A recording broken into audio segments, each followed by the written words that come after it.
오늘 말씀의 제목은 부활하신 예수, 그분은 분명 하나님의 아들입니다 라는 제목으로 하나님의 말씀을 여러분들에게 드리도록 하겠습니다. 따라합시다. 부활하신 예수, 부활하신 예수, 그분은 분명 하나님의 아들입니다. 아멘. 여러분, 하나님께서 무엇으로 사람의 마음을 붙잡는지 아십니까? 하나님께서 사람의 마음을 붙잡는 방법은 여러 가지가 있겠습니다만은 가장 기본적으로 바로 하나님이 창조하신 창조와 그리고 하나님이 말씀하신 예언입니다. 그러니까 하나님은 사람의 마음을 붙잡을 때 이 모든 우주 자연의 만물을 통해서 창조주가 계시다라고 하는 것을 믿게 하는 것과 또한 하나님을 믿고 교회에 온 사람들에게는 하나님이 예언해 놓으신 말씀을 통해 가지고 하나님을 더욱더 가까이 다가가서 그 하나님을 믿도록 하는 것이 바로 하나님이 사람의 마음을 붙잡는 방법이지요. 제가 왜 이 말씀을 여러분들께 드리느냐 하면 창조와 예언을 모두 살펴보면 누구든지 하나님을 정면으로 만날 수가 있기 때문입니다.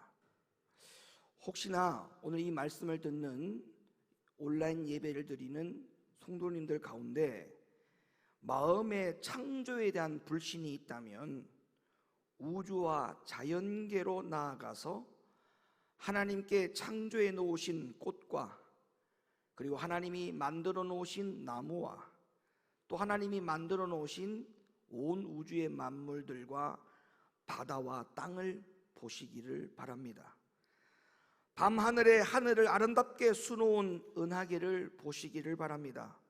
그 모든 하나님이 만들어 놓은 우주와 자연계 속에 하나님의 일하심이 분명히 보이고 있기 때문에 그렇습니다. 제가 2017년 7월에 천국이 어디 있느냐, 천국의 위치를 말할 때에 첫째 하늘로부터 셋째 하늘에 대하여 말씀을 드린 적이 있습니다.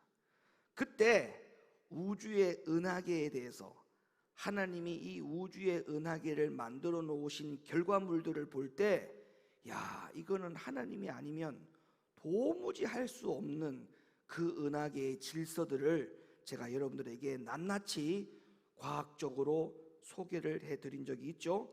그 말씀을 여러분이 한 번 더 들어보시면 이 우주의 그리고 모든 자연계에 하나님이 일하심이 분명하다는 것을 여러분들은 다시 한번 믿고 알게 될 거라고 생각을 합니다.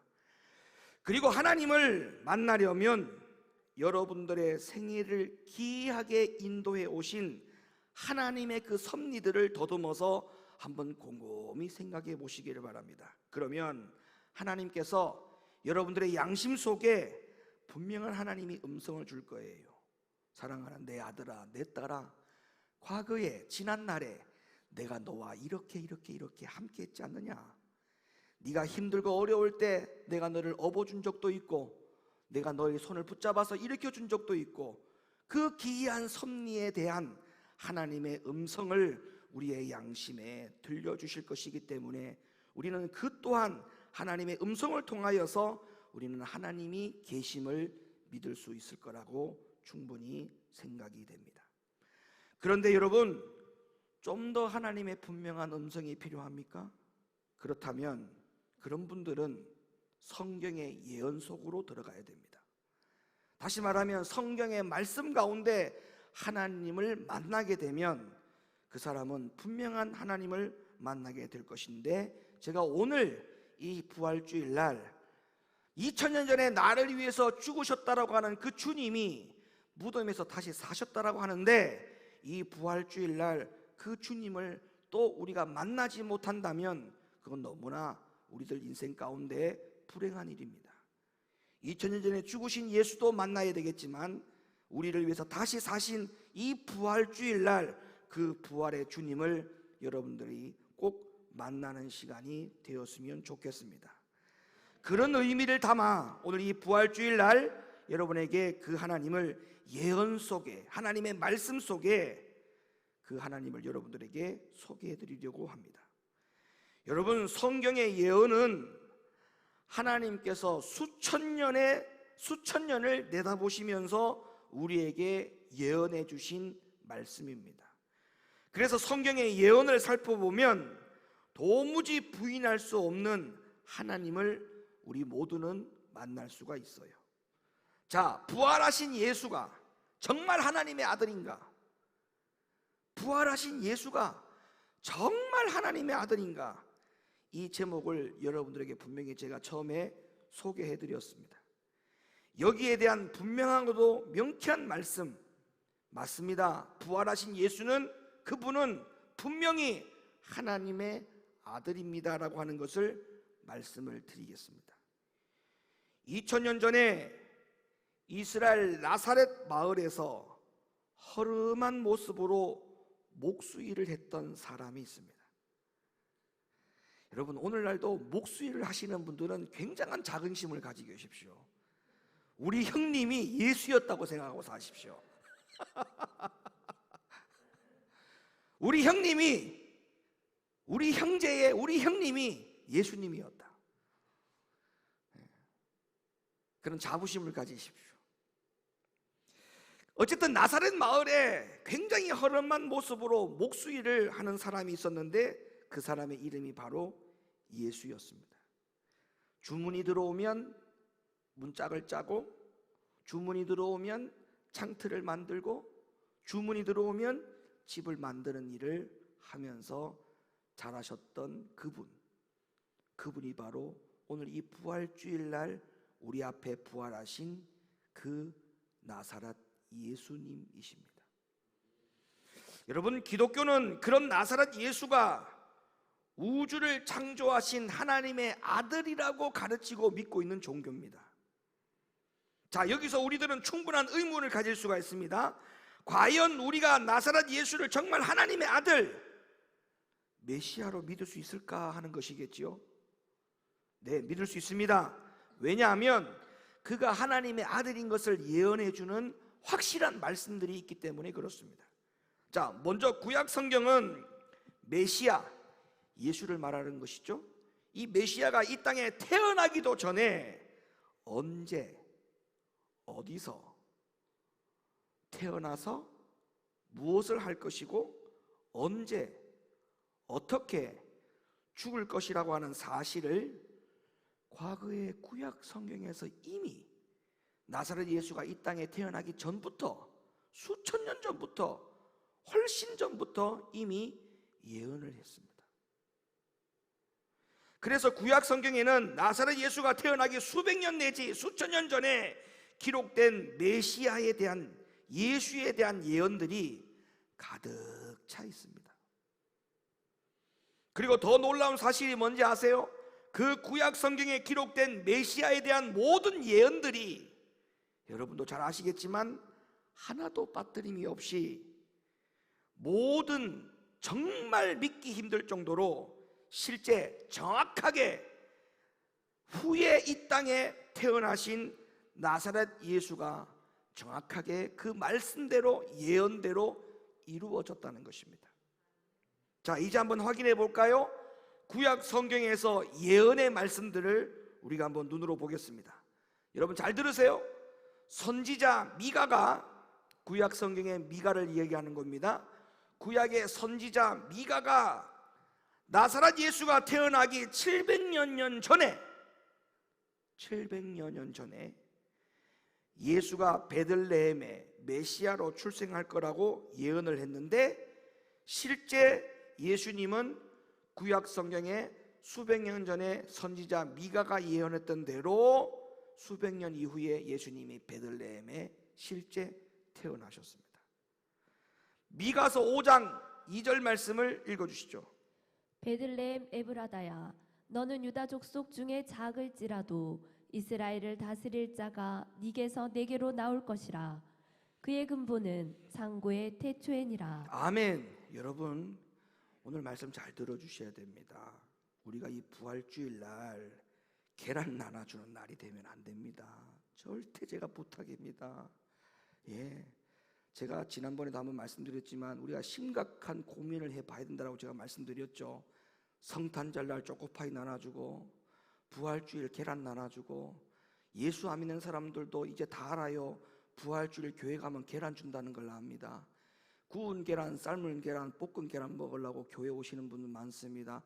물론 그 계란 먹는 자체가 잘못된 것은 아니지만 이 부활주일이 얼마나 귀한 주일인데 이 부활주일이 그것으로 퇴색될까봐 걱정되고 염려될 뿐이에요. 이 부활주일의 주인공은 누굽니까? 계란이 아니에요. 계란이 아니에요. 계란이 아니에요. 이 부활주일의 주인공은 예수님이에요. 우리가 이 예수님 이야기를 빼고 뭔 이야기 할 게 있습니까? 잘 들어주세요. 우리가 예수님께 한번 집중해 봅시다. 구약 성경에 미가 선지자가 수백 년 전에 예수님이 어떻게 언제 태어날 것을 예언했는데, 놀라운 사실은 그 수백 년 전에 이미 이 땅에 태어나시기 전에 예언한 그 현실이 그대로 이루어진 것을 여러분 지금 눈으로 확인하셨어요. 자, 볼까요? 선지자 이사야도, 구약 성경의 선지자 이사야도 나사렛 예수가 태어나기 700여 년 전에 메시아가, 예수가 처녀에게서 태어날 것이라고 예언을 했는데, 예수님께서는 실제 처녀 마리아에게서 태어나셨습니다. 이사야 7장 14절로 확인하겠습니다. 그러므로 주께서 친히 징조로 너희에게 주실 것이라. 보라, 처녀가 잉태하여 아들을 낳을 것이요 그 이름을 임마누엘이라 하리라. 실제 처녀에게서 태어난다고 했는데 그 예언이 그대로 이루어졌어요. 그런데 여러분, 예수께서 우리 인간과 다르게 태어나기 위해서 동정녀 마리아에게 태어납니까? 아닙니다. 하나님의 아들은 예언을 성취하기 위해서 남성의 정자의 도움이 없이 마리아의 태 속에 들어간 것이고 우리와 같은 인간으로 오셨습니다. 많은 사람들은 이렇게 생각하죠. 어떻게 정자와 난자의 결합이 없이, 어떻게 의학적으로 과학적으로 설명이 안 되는 이런 방법으로 사람이 태어날 수 있을까라고 하는 그러한 의문점을 충분히 가질 수 있겠지만, 그러나 여러분, 그건 우리의 생각이에요. 생명을 창조하신, 사람을 없는 것에서 무에서 유를 만들어내신 그 사람을 만드신 분이 누굽니까? 하나님이십니다. 그런데 정자와 난자의 결합이 없이 사람의 몸에서 태어나게 하는 것이, 그게 우리 속된 말로 일이겠습니까? 그게 무엇이라고? 그게 무엇이라고? 아무것도 아니에요.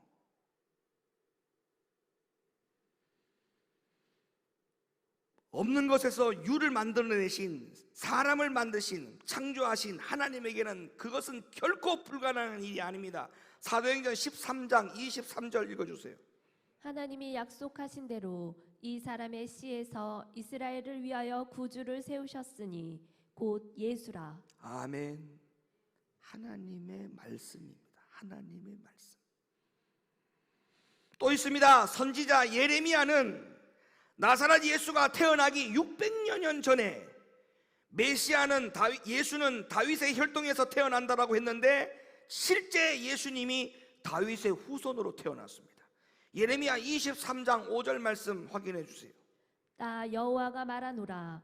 보라, 때가 이르리니 내가 다윗에게 한 의로운 가지를 일으킬 것이라.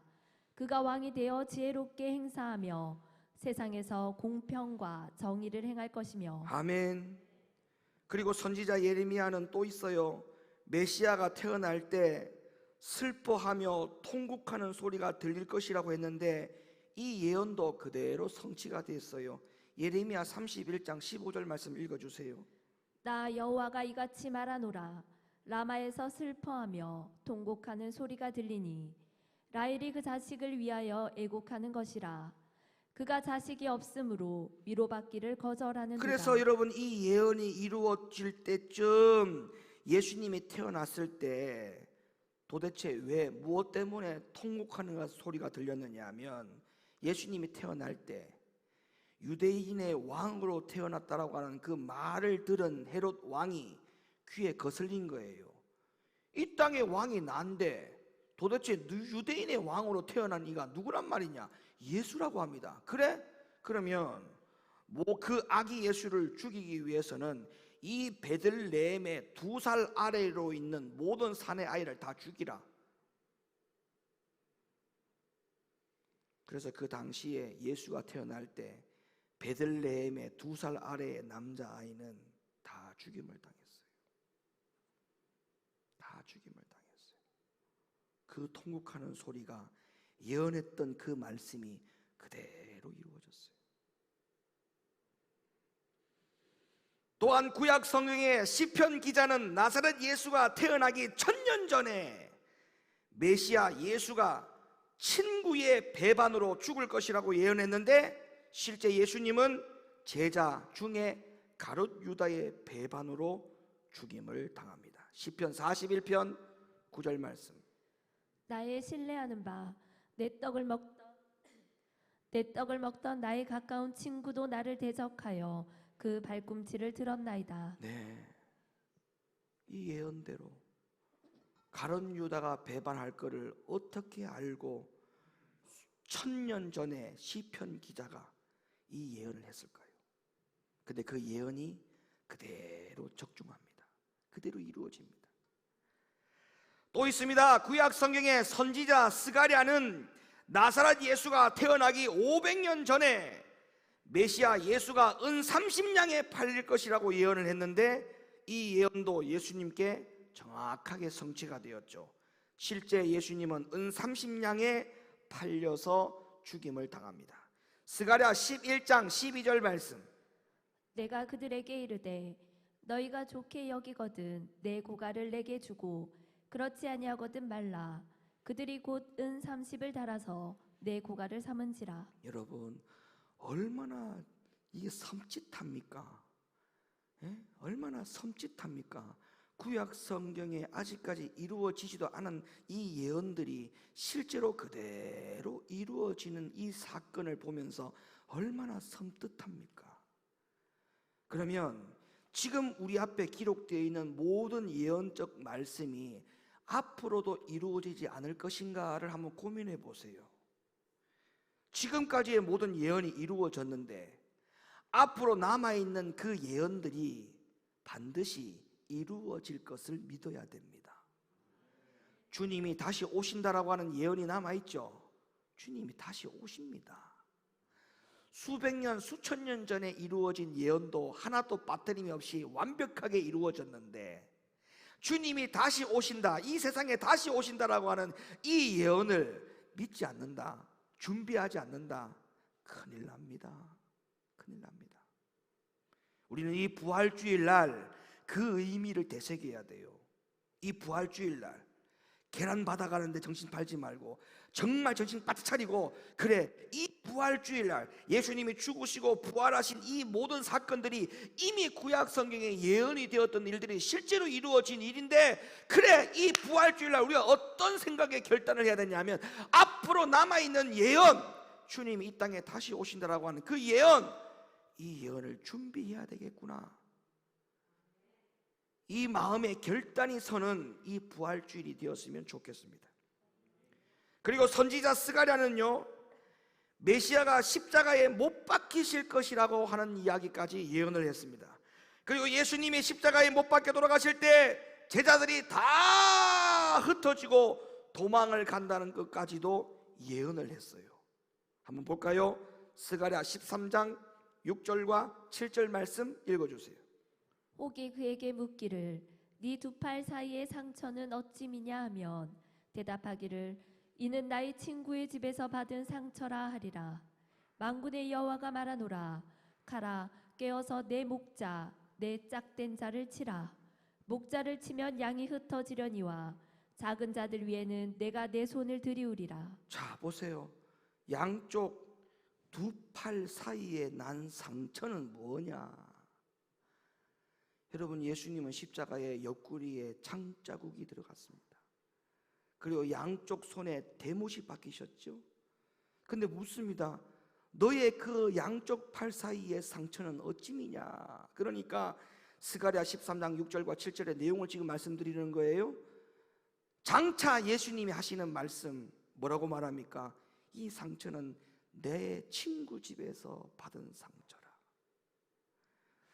왜 예수님이 이 상처를, 십자가의 상처를 친구의 집에서 받은 상처라고 말할까요?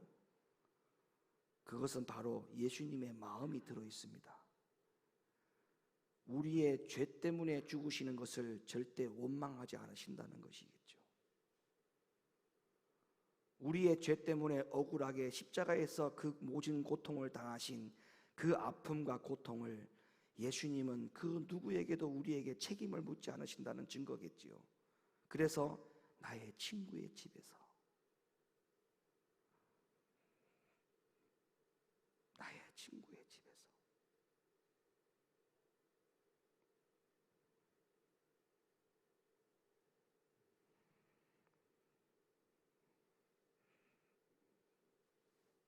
저는 어제 이 말씀 가운데 참 많이 울었습니다. 솔직히.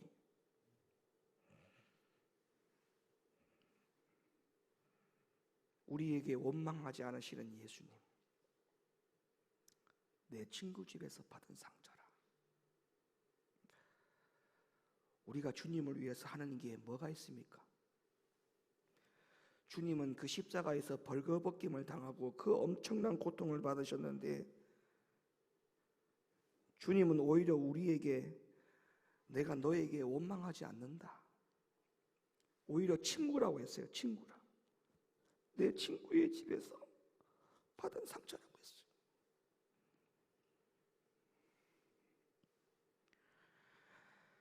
또한 시편 기자는 천여 년 전에 사람들이 메시아의 옷을, 예수의 옷을, 그 십자가에서 벗겨진 그 옷을 밑에 있는 사람들, 군중들이 제비 뽑아가지고 나눠줄 거라고 하는 것까지도 예언을 했습니다.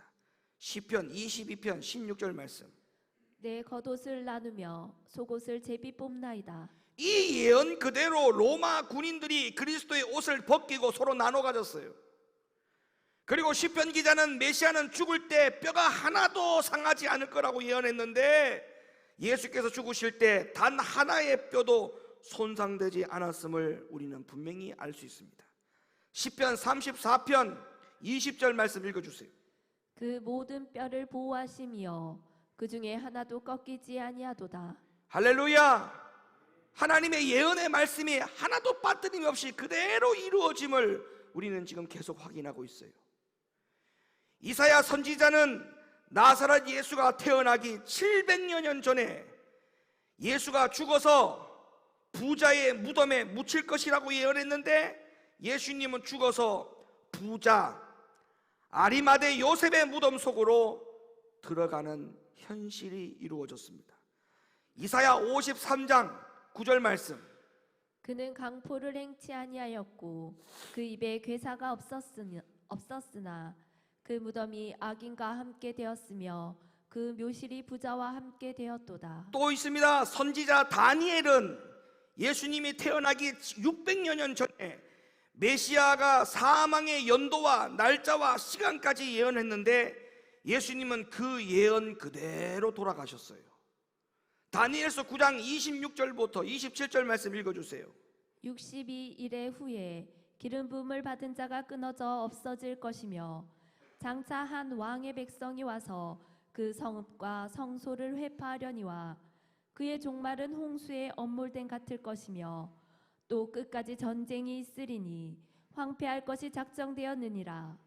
그가 장차 많은 사람으로 더불어 한 이레 동안의 언약을 굳게 정하겠고, 그가 그 이레의 절반에 제사와 예물을 금지할 것이며, 또 잠포하여 미운 물건이 날개를 의지하여 설 것이며, 또 이미 정한 종말까지 진노가 황폐케 하는 자에게 쏟아지리라 하였느니라. 그 예언대로 이루어진 거예요. 이제 구약 성경의 마지막 예언을 보겠습니다. 선지자 호세아 이야기를 할게요. 구약 성경의 선지자 호세아는 예수님이 태어나기 700여 년 전에 메시아 예수가 3일 만에 부활할 거라고 하는 것을 예언했는데, 이 예언도 정확하게 성취가 됩니다. 호세아 6장 2절 말씀. 여호와께서 이틀 후에 우리를 살리시며 제3일에 우리를 일으키시리니 우리가 그 앞에서 살리라. 아멘. 여러분, 이 외에도 메시아 예수에 대한 성경의 예언들은 얼마든지 더 있습니다.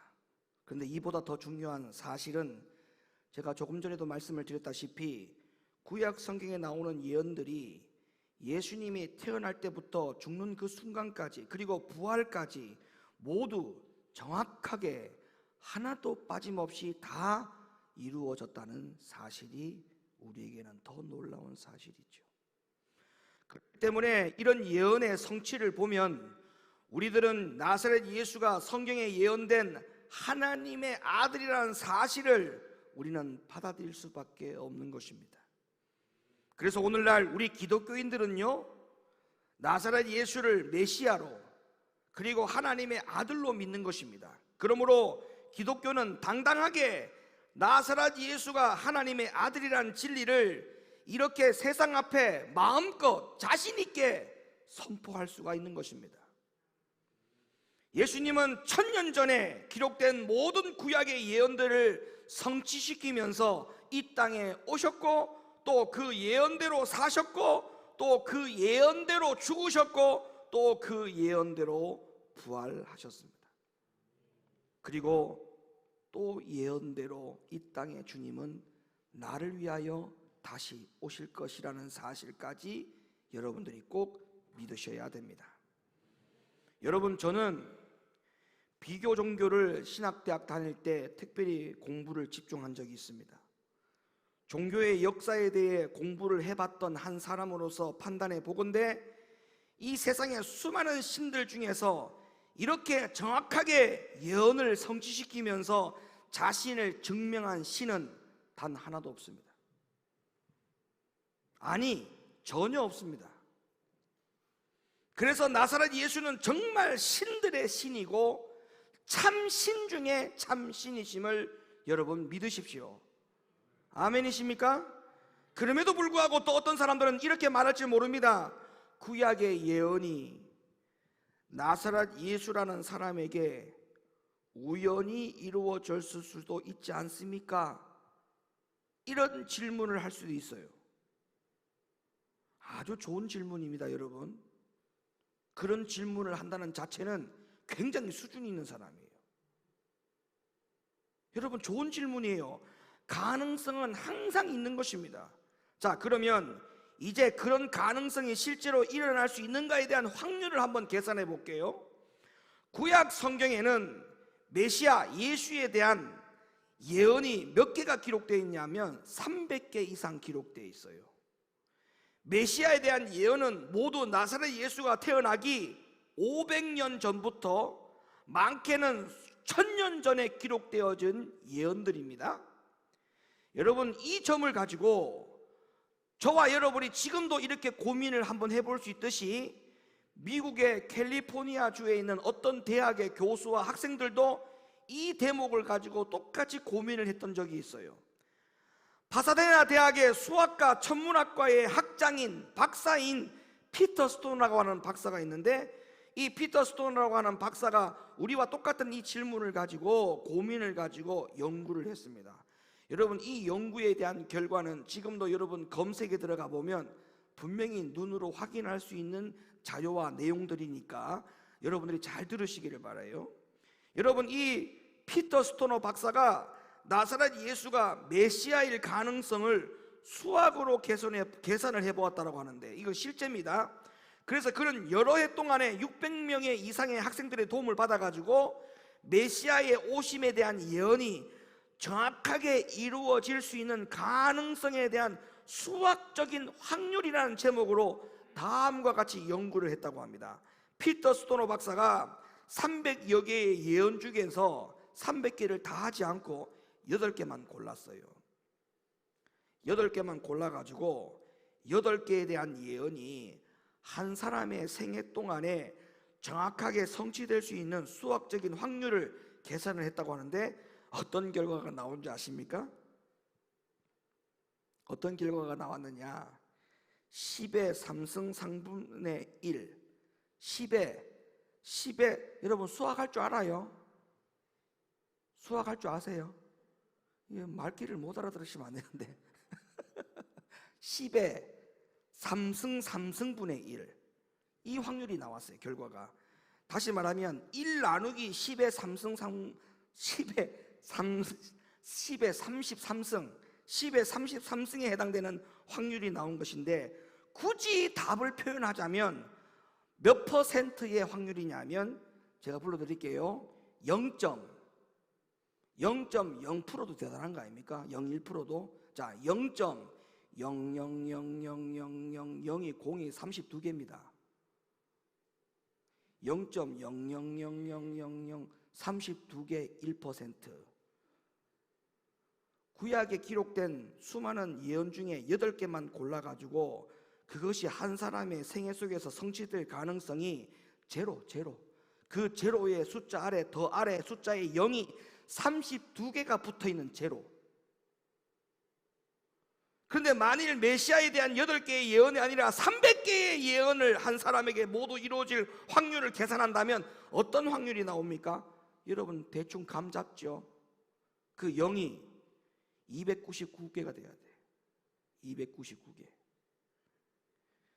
여러분 2000년 전에 나사렛에서 태어난 예수는 틀림없는 메시아이고 하나님의 아들입니다. 수학적으로 계산을 해도 우리가 믿는 예수 그리스도는 하나님의 아들임에 틀림없습니다. 우리 기독교는 맹목적으로나 아무렇게나 예수를 하나님의 아들로 혹은 메시아로 주장하며 맹신하는 그런 사람들이 아닙니다. 우리 기독교는 내가 믿는 예수가 하나님의 아들임을 믿는 믿음을 확신하게 증명할 수 있는 그런 종교입니다. 살아있는 종교입니다. 다른 어떤 종교처럼 사람이 어떤 형상을 만들어 놓고 그 신을 사람이 만들었는데 사람이 만들어 놓은 신의 형상을 갖다 두고 신이라고 믿고 있으니 이 얼마나 불행한 일입니까? 제가 2년 전인가 3년 전인가 몇 년 전인지 잘 모르겠는데 우리 사역자들하고 태국에 한번 갔다 온 적이 있는데 전 세계적으로 많은 세계의 사람들이 그 누워있는 옆으로 이렇게 누워있는 팔을 베게 하고 있는 누워있는 부처를 보기 위해서 전 세계의 사람들이 그곳에 다 온답니다. 그리고 우리도 가봤지요. 그 신이 얼마나 대단한지. 이야 진짜 대단합니다. 옆으로 누워있는데 옆으로 이렇게 누워있더라고 부처께서. 이야 되게 커요. 옆으로 몇 메다라 그때 그게 90m라고 했나? 하여튼 어마어마하더라고. 네. 여러분 불이 나면 꼼짝 못합니다. 그 신도 절에 불이 나면 신이 꼼짝도 못해요. 오히려 사람이 신을 피신시켜야 됩니다. 불 꺼줘야 됩니다. 이게 무슨 신입니까? 어떻게 참 신이 됩니까? 어떻게 사람을 구원할 수 있는 신이라고 할 수 있습니까?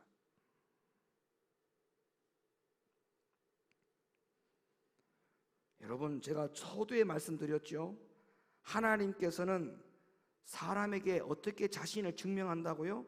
창조와 예언으로 당신 자신을 증명한다고 했습니다. 이 세상을 봐라. 저 많은 수많은 별들의 수억 개의 은하계를 봐라. 이래도 너희가 나를 믿지 않을래? 라고 물으시는 거예요. 구약 성경에 기록된 메시아에 대한 수많은 예언 그대로 예수 그리스도가 태어났고 이 땅에 사셨고 그리고 죽으셨다가 3일 만에 부활했는데 그래도 너희가 이 예수를 하나님의 아들로 믿지 않을래? 라고 물으시는 거예요. 우리는 이 질문에 오늘 본문의 말씀을 답으로 고백해야 됩니다. 마태복음 16장 16절 말씀 마지막으로 이 말씀을 보시고 오늘 말씀을 마칠게요. 시몬 베드로가 대답하여 가로되 주는 그리스도시요 살아계신 하나님의 아들이시니이다. 아멘. 따라합시다. 내가 주님을 그리스도시요 살아계신 하나님의 아들이심을 확실하게 믿습니다. 아멘.